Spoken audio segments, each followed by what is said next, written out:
Assalamualaikum warahmatullahi wabarakatuh. Apa kabar semuanya? Semoga kita selalu diberi kesehatan di dalam situasi pandemik ini. Baik, di sini saya Ahmad Andriana selaku moderator akan memandu jalannya presentasi kali ini. Sebelum memulai presentasi, saya akan memperkenalkan anggota kelompok kami. Yang pertama yaitu ada Dwi Ramdan Hijaya dengan NIM 1119006. Yang kedua ada Tirawati dengan NIM 111901110. Yang ketiga ada saya sendiri Ahmad Andriana dengan NIM 11199. Yang keempat ada Eka Cahyani Febrianti dengan NIM 111900534. Yang kelima ada Januariski dengan NIM 1111920. Dan yang terakhir ada Neltalina Lajira dengan NIM 111900573. Untuk mempersingkat waktu, langsung saja kita mulai presentasi kali ini. Dan untuk penjelasan yang pertama akan disampaikan oleh teman kami, yaitu Tira. Kepadanya kami waktu dan tempat kami persilakan. Assalamualaikum warahmatullahi wabarakatuh. Saya Tira akan menjelaskan dari slide 2 sampai dengan slide 6. Untuk latar belakang, manajemen adalah aktivitas yang meliputi perencanaan, pengorganisasian, pelaksanaan, dan kepemimpinan, serta pengawasan terhadap pengelolaan sumber daya yang dimiliki suatu organisasi untuk mencapai tujuan yang telah ditetapkan. Proyek merupakan suatu kegiatan sementara yang dilakukan atau yang berlangsung dalam waktu terbatas dengan alokasi sumber daya tertentu dan dimaksudkan untuk menghasilkan produk deliverable yang kriterianya telah digariskan dengan jelas. Semakin maju peradaban manusia, semakin canggih dan kompleks proyek yang dikerjakan dengan melibatkan pengguna sumber daya dalam bentuk tenaga manusia, material, dan dana yang jumlahnya bertambah besar. Diiringi pula dengan semakin ketat kompetisi penyelenggaraan proyek untuk memenuhi kebutuhan masyarakat, sehingga dibutuhkan secara pengelolaan, metode, serta teknik yang paling baik sehingga penggunaan sumber daya benar-benar efektif dan efisien, sehingga dibutuhkan manajemen proyek. Dengan kata lain, manajemen proyek ditumbuh karena dorongan mencari pendekatan pengelolaan sesuai dengan tuntunan dan sifat kegiatan proyek. Suatu kegiatan yang dinamis dan berbeda dengan kegiatan operasional rutin. Manajemen proyek berbeda dengan manajemen klasik yang berhasil mengelola kegiatan operasional. Hal ini karena beberapa perilaku proyek yang penuh dinamika dan adanya perubahan cepat. Selanjutnya, tujuan penulisan. Tujuan dalam penulisan makalah ini adalah untuk menyelesaikan tugas akhir pada mata kuliah Manajemen Proyek Sistem Informasi, dan juga untuk menambah pengetahuan tentang segala aspek kegiatan dari manajemen proyek, serta diharapkan dapat bermanfaat bagi kita semua maupun para pembaca. Dasar teori pengertian manajemen proyek. Manajemen proyek adalah suatu manajemen atau tata cara dalam mengelola sumber penghasilan yang penting untuk menyelesaikan proyek dari awal sampai selesai proyek tersebut. Manajemen proyek dapat dipakai pada jenis proyek apapun dan dipakai secara luas untuk menyelesaikan proyek yang besar dan kompleks. Manajemen proyek merupakan kunci keberhasilan dalam melaksanakan dan menyelesaikan suatu proyek yang telah ditugaskan. Fokus utama manajemen proyek adalah pencapaian semua tujuan akhir proyek dengan segala batasan yang ada, waktu dan dana yang tersedia. Pada perencanaan pembuatan proyek sebuah sistem, diperlukan berbagai macam komponen yang terlibat di dalamnya. Satu hal yang harus diperhatikan atau diutamakan oleh seorang manajer proyek dalam melakukan perencanaan adalah menghitung baik secara kualitatif maupun kuantitatif dan risiko yang akan terjadi dalam proses pengerjaan proyek tersebut.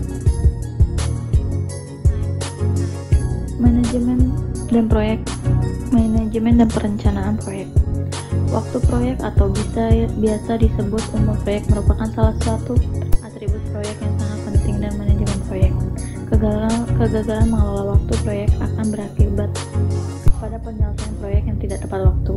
Dari hasil studi pada tahun 1995, Sandis Group CHOAOS menemukan bahwa rata-rata penyelesaian proyek-proyek IT molor hingga 222% dari waktu proyek yang direncanakan. Artinya bahwa satu proyek yang semestinya selesai pada tahun ini baru selesai 2,2 tahun mendatang. Penyelesaian waktu proyek yang mundur dan kurangnya pengelolaan waktu proyek tentu akan berakibat pada membengkaknya berbagai sumber daya proyek, khususnya biaya dan SDM proyek. Dengan demikian, seseorang manajer proyek dituntut untuk dapat mengelola waktu proyek sebaik-baiknya dalam rangka keberhasilan proyek. Dilihat dari fase proyek, penerapan manajemen waktu proyek lebih banyak diterapkan pada fase di planning dan selebihnya pada fase controlling. Kegiatan manajemen waktu proyek pada fase planning meliputi mendefinisikan aktivitas, pengurusan aktivitas, estimasi lama aktivitas, dan penyusunan jadwal proyek. Sedangkan pada fase controlling kegiatannya adalah pengendalian jadwal proyek.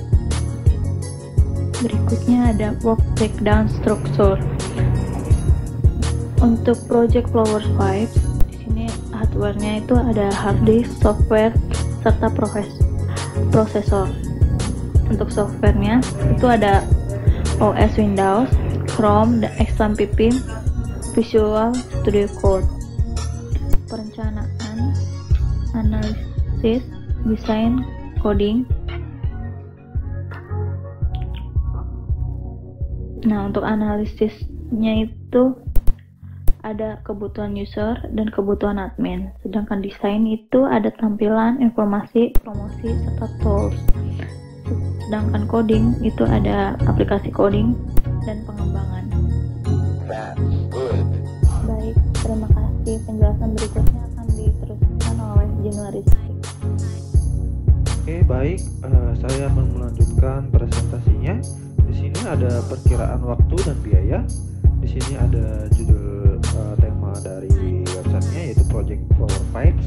Ada estimasinya, ada hasil yang masuk, dan confidence level. Di sini ada melakukan interview pada stakeholdernya, estimasinya tanggal 15. Lalu hasil yang masuk, informasi mengenai penjualan bunga di toko Flowers Pipes, informasi stakeholder yang terlibat, informasi proses bisnis yang ada, informasi susur organisasi, dan dokumen kebutuhan. Lalu di sini ada analisa hasil interview dengan tanggal 16 Februari. Dengan hasil masuknya mendapatkan kebutuhan utama, lalu yang kedua ada dokumen kebutuhan atau final. Lalu yang ketiga ada desain sistem dan interface. Di tanggal 30 Februari, dokumen desain website, hasil masuknya. Lalu yang keempat ada programming website di tanggal 10 Maret 2008. Ada yang masuknya yaitu prototype. Dan di sini yang kelima yaitu testing website di tanggal 7 2021. Dan hasil masuknya yaitu memperoleh dokumentasi testing website. Lalu untuk slide yang berikutnya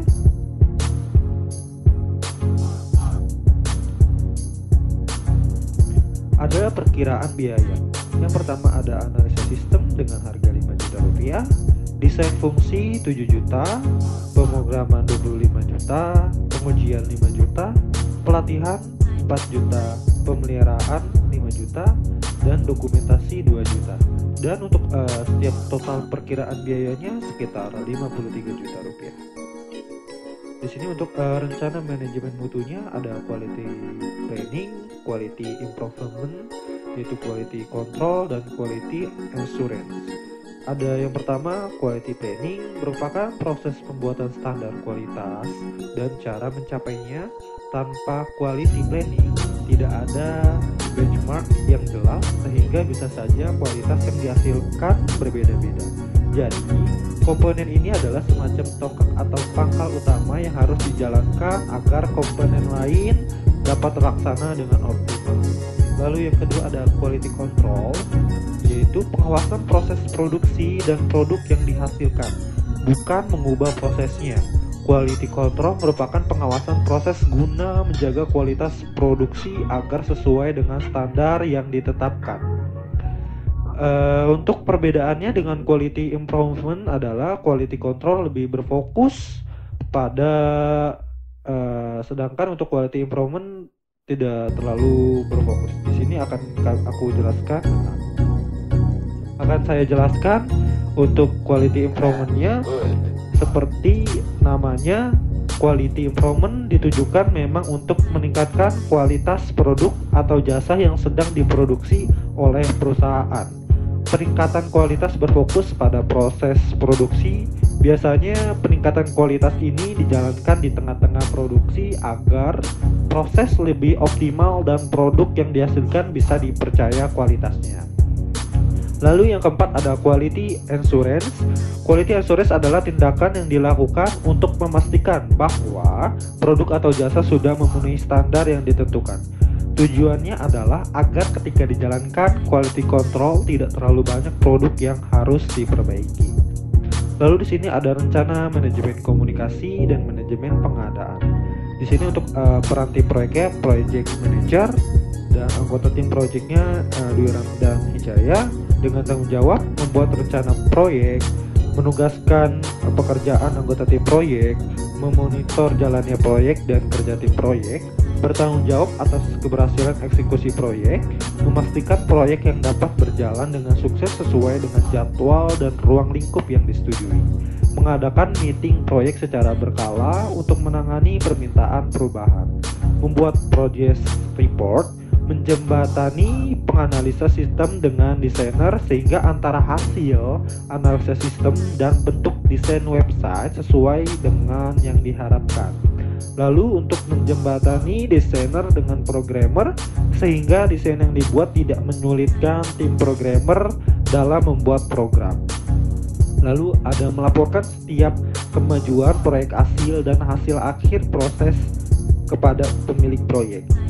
Lalu tanggung jawab yang berikutnya membuat dokumentasi manajemen proyek yang dibantu oleh administrator.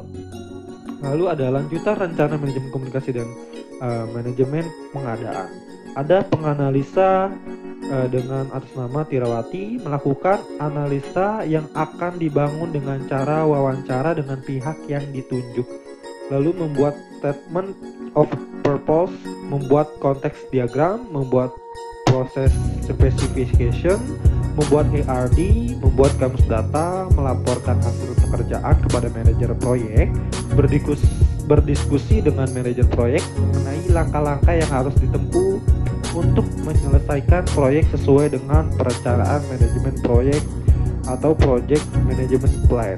Di sini ada juga yang berikutnya berdiskusi dengan desainer website untuk menentukan desain website sesuai yang diinginkan.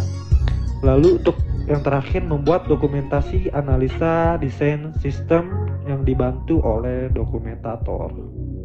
Untuk presentasi dari saya itu saja, dan untuk presentasi berikutnya akan dijelaskan oleh Ramdan. Ramdan dipersilakan. Ya, terima kasih atas waktunya Januar Rizky. Selanjutnya saya akan mempresentasikan lanjutan rencana manajemen komunikasi dan manajemen pengadaan. Di sini kita bisa lihat, maaf ininya kita geser dulu dah. Nah, di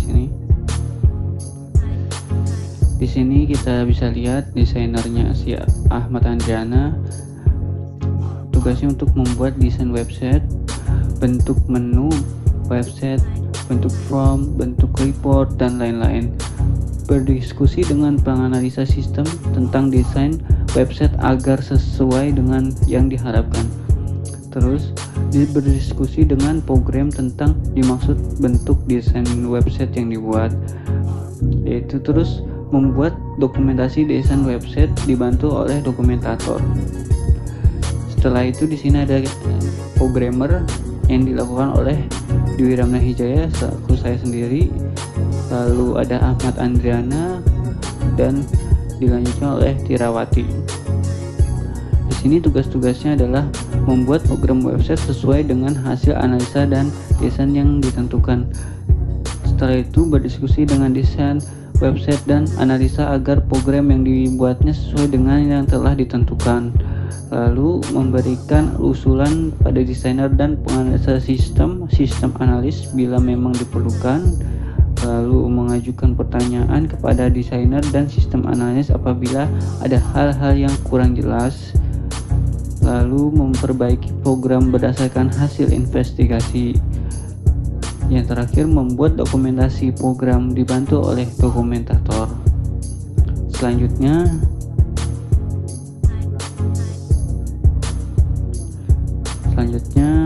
tester yang dilakukan oleh Eka Cahyani Febrianti.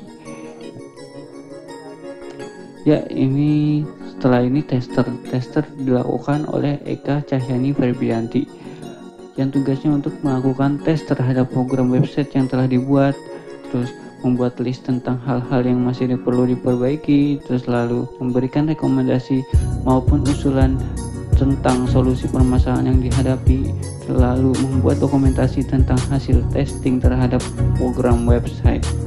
Lalu di sini ada dokumentasi. Dokumentasi dilakukan oleh Januariski.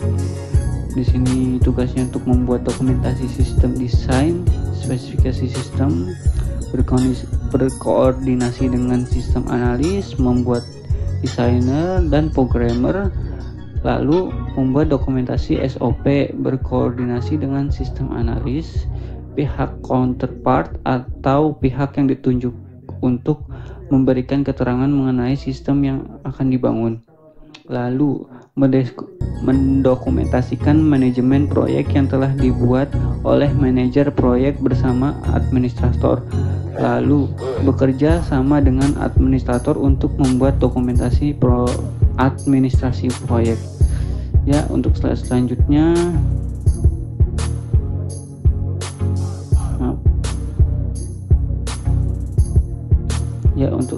di sini ada administrator ini dilakukan oleh Nelta Lina. Di sini tugasnya untuk melaksanakan administrasi proyek awal hingga akhir proyek, lalu membantu manajer proyek dalam membuat dokumen manajer proyek, lalu mendokumentasikan arsip-arsip yang berkaitan dengan administrasi proyek dan berkoordinasi dengan dokumentator. Lalu selanjutnya di sini bisa merencanakan manajemen risiko. Di sini resikonya waktu melakukan pertemuan sulit ditentukan, kemungkinan ini high. Risiko owner ini project manager, lalu dampak rencana mitigasinya melakukan meeting untuk mencari hari kosong untuk semua anggota developer, lakukan pertemuan minimal 1 kali dalam 2 hari, jika benar-benar tidak memungkinkan lalu meeting online. Yang kedua adalah informasi stakeholder kurang memadai, kemungkinannya medium. Terus resiko ownernya project manager analisis sistem, terus tugasnya untuk mencari informasi ke stakeholder lain yang sekiranya akan terlibat dalam sistem stakeholder yang telah berpengalaman. Lalu yang ketiga, ruang lingkup proyek melebar jauh, kemungkinan high. Risiko ownernya itu adalah project manager. Lalu dampak proyeknya itu menetapkan constraint atau batasan-batasan dalam sistem penjualan bunga yang akan dibuat. Lalu yang keempat, waktu pengerjaan proyek tidak tepat, kemungkinannya high. Terus risiko ownernya itu stakeholder dan project manager. Dampak proyeknya itu melakukan scheduling atau penjadwalan yang tepat disesuaikan dengan bobot pekerjaan dan jumlah anggota tim. Terus selanjutnya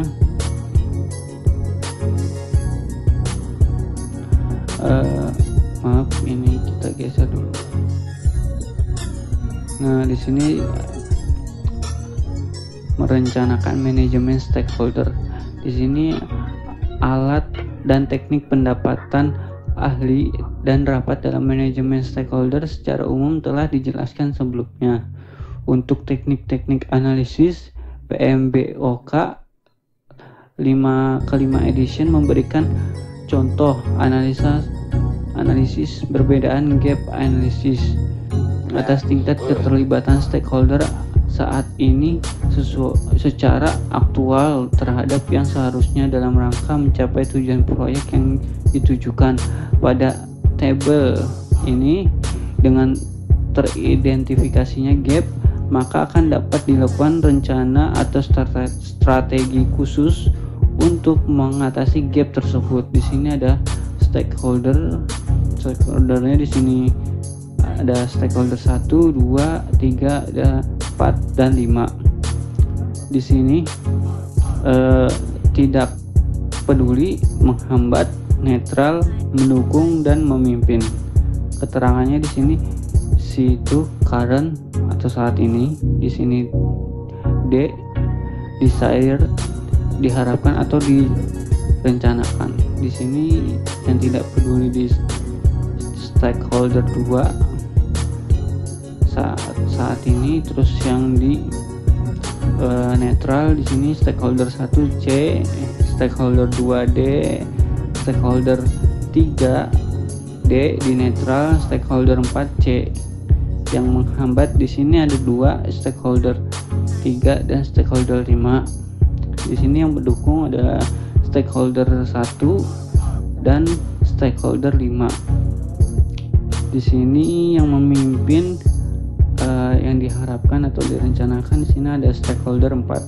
Ya, untuk penjelasan selanjutnya akan dijelaskan oleh Ahmad Andriana. Baik, terima kasih saya ucapkan untuk teman saya Ramdan, dan di sini saya akan melanjutkan penjelasan tabel manajemen stakeholder. Pada tabel di atas terlihat stakeholder 1 saat ini dalam kondisi yang netral.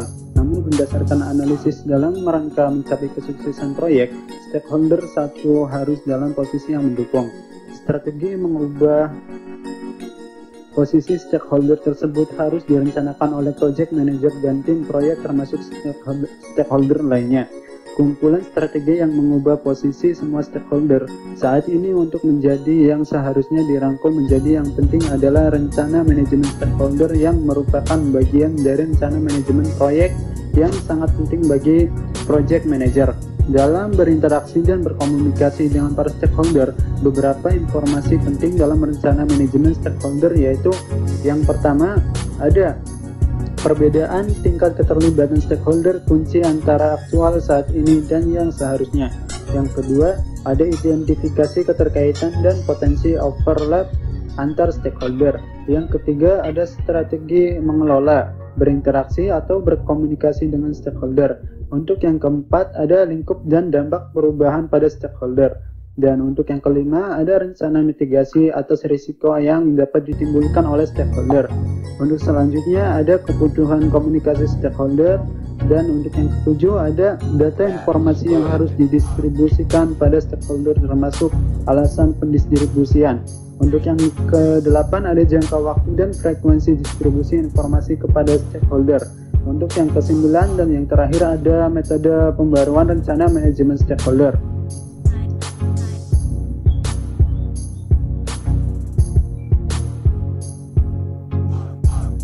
Baik, di sini saya akan mengambil kesimpulan dari penjelasan presentasi dari kelompok 4 ini bahwa manajemen proyek merupakan suatu usaha merencanakan, mengorganisasi, mengarahkan, mengkoordinasi, dan mengawasi kegiatan dalam proyek sedemikian rupa sehingga sesuai dengan jadwal waktu dan anggaran yang telah ditetapkan. Suatu pekerjaan rutin biasanya berlangsung secara kontinu, berulang-ulang, dan berorientasi ke proses. Sebagai suatu proses yang terus-menerus, pekerjaan yang rutin tidak dianggap suatu proyek. Suatu proyek pasti mempunyai suatu tujuan yang ingin dicapai. Dalam mencapai tujuan tersebut, suatu proyek biasanya mempunyai kegiatan yang berlangsung dalam waktu tertentu dengan hasil akhir tertentu. Proyek dapat dibagi-bagi menjadi sub-sub pekerjaan yang harus diselesaikan dengan batas waktu tertentu untuk mencapai tujuan proyek secara keseluruhan dengan tepat waktu. Baik, penjelasan dari kelompok kami sampai di sini dulu. Apabila ada kekurangan atau kesalahan kata dalam presentasi kali ini, kami mohon maaf yang sebesar-besarnya. Wabillahi taufiq wal hidayah. Assalamualaikum warahmatullahi wabarakatuh.